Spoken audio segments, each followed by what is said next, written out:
Hi, I'm Christine from House of Smocking, and in this video I'm going to show you how to construct the sundress for the Little Darlings and Les Cherie doll.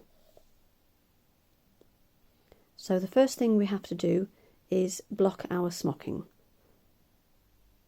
So here you can see I've got the two smocked panels that I did.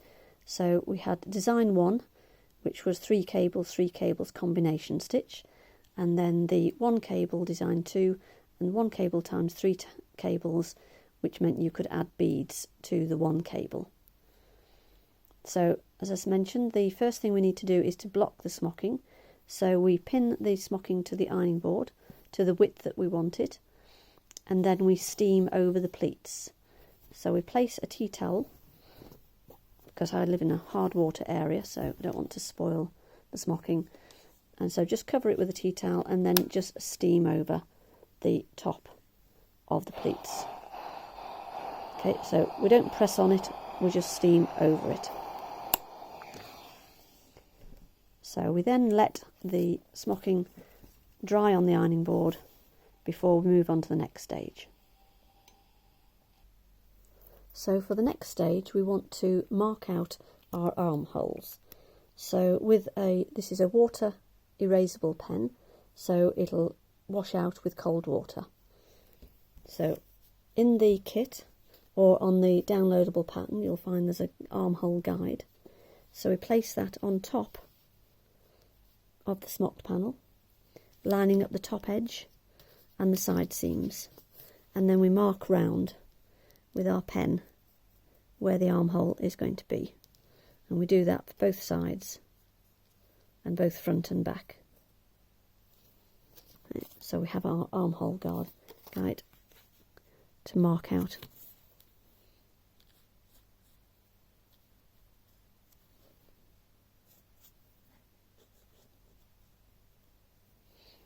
Okay, so there we have our armholes marked out.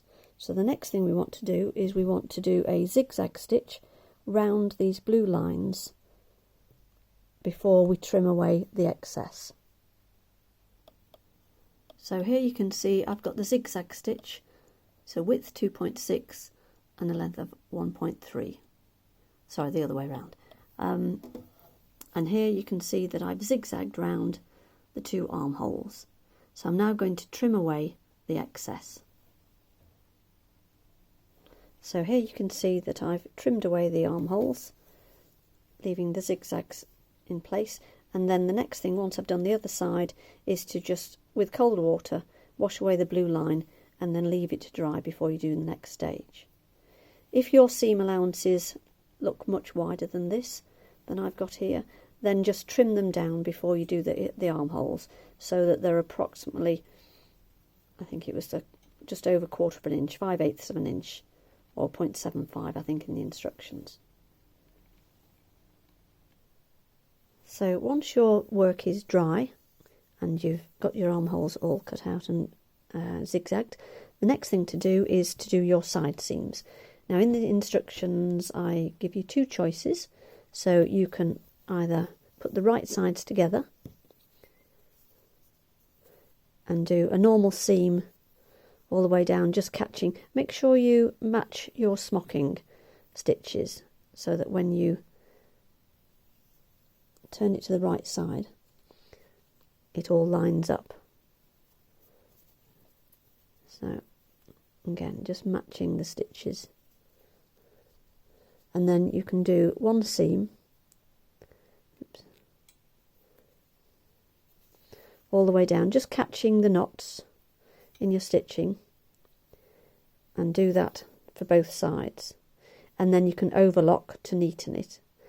Or the second choice is you can do what we call a French seam, whereby we put the right sides together, again matching the smocking so we can match our knots, and we can do 2 seams. First of all we'll do a narrow seam. So I'll just pin this in place.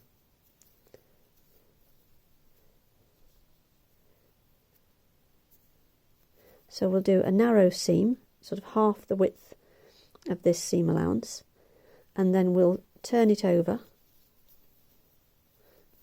and do our second seam down. But I'll do the first seam and I'll show you how it's done. So now you can see I've done my 2 seams, and I've trimmed it down so it's quite narrow, so that when I turn it to the right side, that seam will be inside.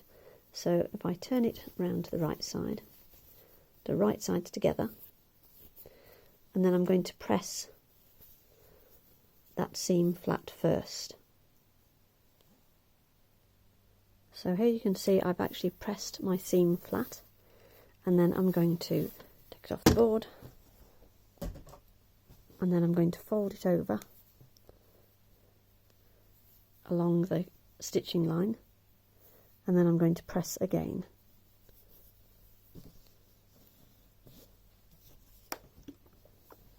So I've enclosed that seam, so I'll press it all the way along and then pin it in place.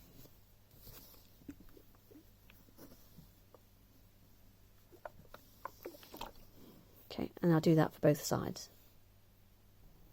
So now you can see that it's all folded over, and I'm going to do a seam down to enclose the first seam right along that edge. Okay, and I normally just try and catch the knots into my seam line for extra protection. So now I've done my 2 seams. Let's see the French seam, so it's 1 seam inside the other. I've done both the same. So then turn it to the right side,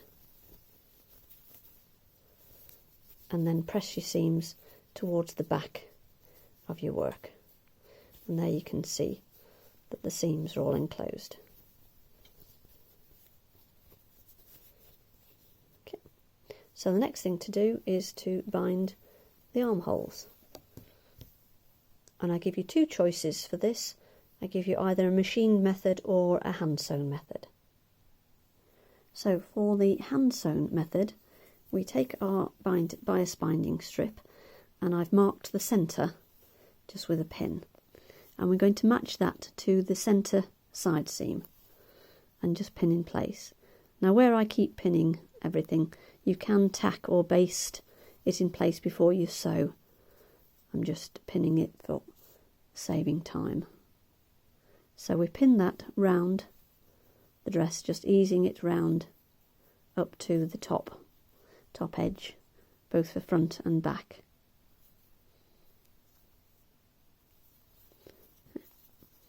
And then we sew a seam round that edge.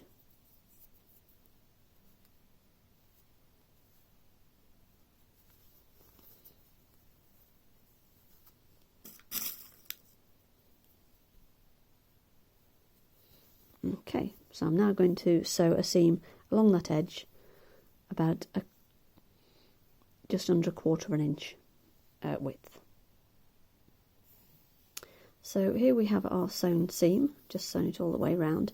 So the next thing you want to do is you want to fold it up and over, flatten that out, and then turn it round, and we're going to fold that into the centre.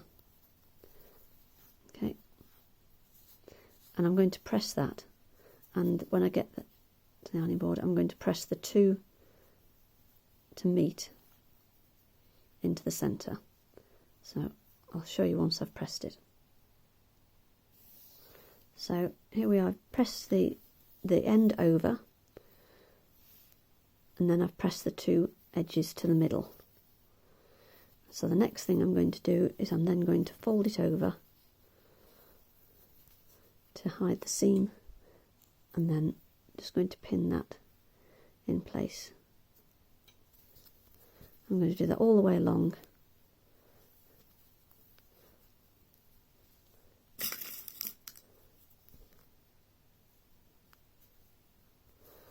But then I'm going to slip stitch the 2 edges together. Just get that so it falls in nicely. Obviously, if you want really tiny straps, then you can trim this bias down or trim the seam allowance down as well. So I'm just going to slip stitch that all the way along.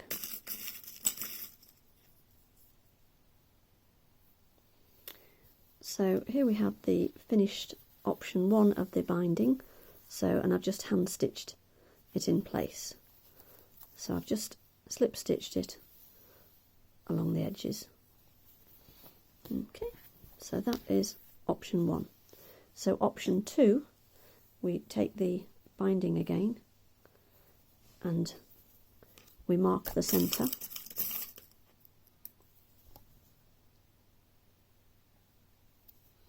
But this time we put the right side of the binding to the wrong side of the dress, and we pin it round and sew a seam as we did before. So as we did for the first side, we do our seam and then we fold it over and then we press it to the middle, and again the two edges to the middle as we did for the first side. So for the other side, once again I've pressed the two to the middle and then I'm folding it in half and bringing it over to the front, and then the next stage would be to do a machine stitch as close to the edge as you can, all the way down, and then catching all the way round. So I'll do that and then I'll come back. So here you have option 2 of actually top stitching the straps in place. So those are your two options, either hand stitched or machine stitched. So the last thing to do on this now is to do the hem. So now in the instructions I've just left the length of the hem for you to do yourself. So, but if you want to just turn up 1 centimetre and then another centimetre and then sew along there, that should be fine. And here we have the little finished smocked sundress, and I've just tied them in little bows for the shoulders. That's the hem that I've done. I've just folded over twice and just done a stitch length 3 to finish that off. And there we are, the little finished dress. I'm hoping these instructions will help you with either the kit or the downloadable pattern. Thank you.